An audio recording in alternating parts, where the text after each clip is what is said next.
Olá, pessoal. Meu nome é Laísa Moraes, sou estudante do curso de Microbiologia Avançada e nesse pitch eu vim apresentar a vocês uma nova empresa, a Vigilante, produtos animais de qualidade.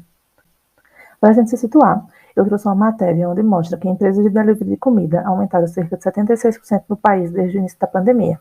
Dados registrados pelo CNAE mostram que em 2019 havia cerca de 59 mil empresas nesse ramo e que nos últimos anos esse número saltou para mais de 104 mil empresas. Com esse boom, surge o questionamento. Essas novas empresas elas estão capacitadas para fornecer aos seus clientes alimentos seguros?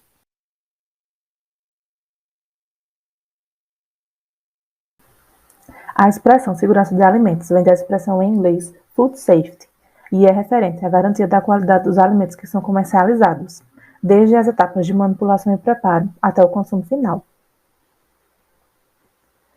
Isso quer dizer que existe uma garantia de que os mesmos são saudáveis, sem a presença de contaminantes químicos, físicos e biológicos e que não causam dano à saúde ou integridade do consumidor. A Organização Mundial de Saúde estima que 600 milhões de pessoas, uma em cada 10 pessoas no mundo, adoecem e cerca de 420 mil desse total vêm a óbito todos os anos devido às doenças de transmissão hídrica e alimentar. No Brasil, no período de 2007 a 2020, foram notificados, por ano, uma média de 662 surtos de doenças de transmissão hídrica e alimentar, tornando-se, então, um risco à saúde pública. Como uma alternativa de amenizar os efeitos desse grave problema, lançamos uma nova startup de consultoria no mercado brasileiro.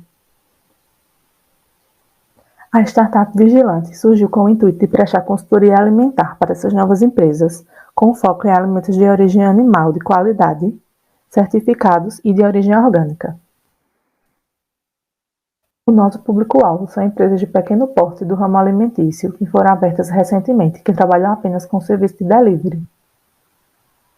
Nas consultorias, iremos realizar o diagnóstico do cenário atual da empresa, bem como a apresentação de boas práticas e orientações sobre onde realizar a compra dos alimentos de origem animal, como deve ocorrer o recebimento, o armazenamento e o preparo desses alimentos, bem como realizar o treinamento das equipes, fechando com a criação de um procedimento operacional padrão que deve ser implementado para garantir a segurança dos alimentos que ali serão tratados.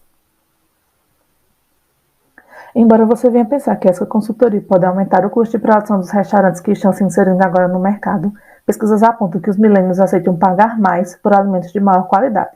62% dos entrevistados, eles aceitam pagar até 25% a mais, e 18,6% aceitam pagar entre 20% e 25% a mais por produtos de origem orgânica.